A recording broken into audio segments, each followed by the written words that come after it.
Le 24 octobre courant, le gouvernement du Rwanda a rendu public un communiqué dans lequel il dénonçait les attitudes de la République démocratique du Congo, notamment la collaboration avec le groupe terroriste FDLR. Le lendemain, le gouvernement congolais a publié à son tour un communiqué dans lequel il qualifiait de sans fondement la position du Rwanda. Et pour en parler davantage, nous sommes dans nos studios avec le porte-parole adjoint du gouvernement du Rwanda, Alain Mukuralinda. Bienvenue dans nos studios. Merci beaucoup. Et je le disais, Alain, le gouvernement du Rwanda a déclaré que la République démocratique du Congo continue de collaborer avec les FDLR au lieu de se concentrer sur ses propres problèmes. Et face à cette situation, il continue d'attribuer tout le mal congolais au Rwanda. Quelle est la réaction du gouvernement du Rwanda? Je crois qu'aujourd'hui, il y a des accusations ou des déclarations du gouvernement congolais qui, au contraire, qui sont devenues une habitude, il n'y a rien de nouveau, mais qui, au contraire, tendent à prouver ou qui prouvent la mauvaise volonté du gouvernement congolais à appliquer, à mettre en place les processus qui ont été déterminés, les processus de Luanda, les processus de Nairobi, ou ce qui a été décidé lors de la rencontre entre les deux présidents et le président français.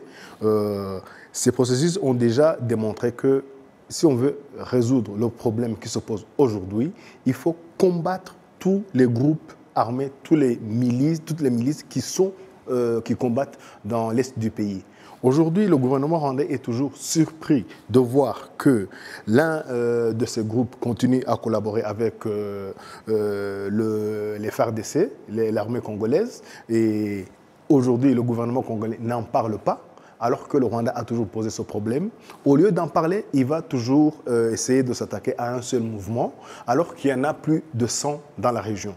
C'est pour cela que je dis que c'est une façon de fuir ses propres responsabilités, tout en ayant un manque de volonté, tout en ayant une attitude qui fuit la responsabilité ou le chemin dans lequel on pourrait passer pour essayer de trouver des solutions aux problèmes qui se posent aujourd'hui. Les problèmes ont été bien déterminés. Ce sont les groupes armés, les mouvements militaires qui se battent dans la région. Et tant qu'on ne combattra pas ces groupes armés sans faire de distinction, ce problème ne va pas se résoudre. Et au contraire, on essaie de mettre les problèmes sur le dos du Rwanda en collaborant avec un des groupes qui veut attaquer le Rwanda.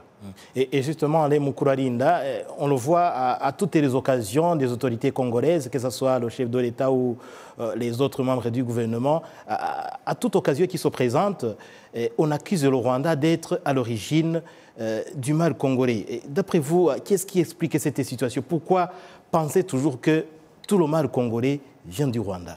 Je pense que dans le temps, le gouvernement rwandais n'a pas voulu répondre à cette question parce que c'est une question qui nous amène à parler des affaires internes de notre pays, de notre gouvernement. Mais aujourd'hui, on peut en parler parce que dans le dernier communiqué qui a été fait par le porte-parole du gouvernement congolais, lui-même en a parlé.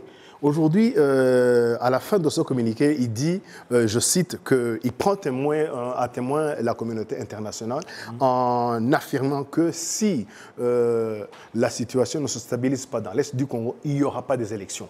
Des élections qui doivent se dérouler en 2023. Exactement, dans une année. Aujourd'hui, on se pose la question, est-ce que c'est l'objectif du gouvernement congolais de faire glisser les élections ou alors pourquoi le dire une année en avance au lieu de choisir le chemin de résoudre le problème parce qu'on a encore le temps?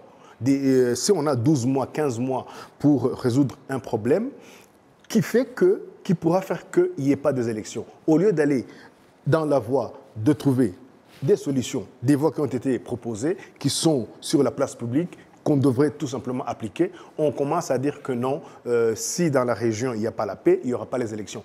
C'est aussi une contradiction, parce qu'il y a quelques années, il y a eu des élections, et pourtant, la région n'était pas stabilisée. Le problème était toujours là. Le problème était toujours là. Mais je pense qu'il y a aussi quelque chose qui se cache derrière. Aujourd'hui, ça fait une année que cette région a été changée ou mise sous les ordres des militaires.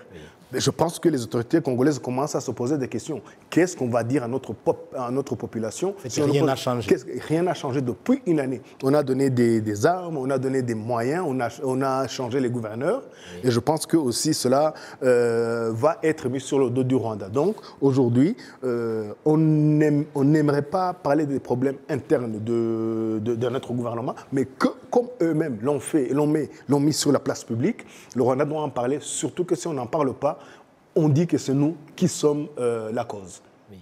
Et justement, on peut se demander si, face à cette attitude des autorités de la République démocratique du Congo, est-ce qu'il y a lieu d'espérer que les efforts qui avaient été entrepris par les pays de la région, il y a des mécanismes qui avaient été mis en place, est-ce qu'on peut espérer que ces efforts ne seront pas réduits à néant? Non. La volonté est toujours là, que ce soit de la part du gouvernement rwandais, que ce soit de la part des pays de la région. Tout le monde a décidé, tout le monde veut résoudre ce problème de façon, à travers les discussions, à travers les débats, en évitant la guerre.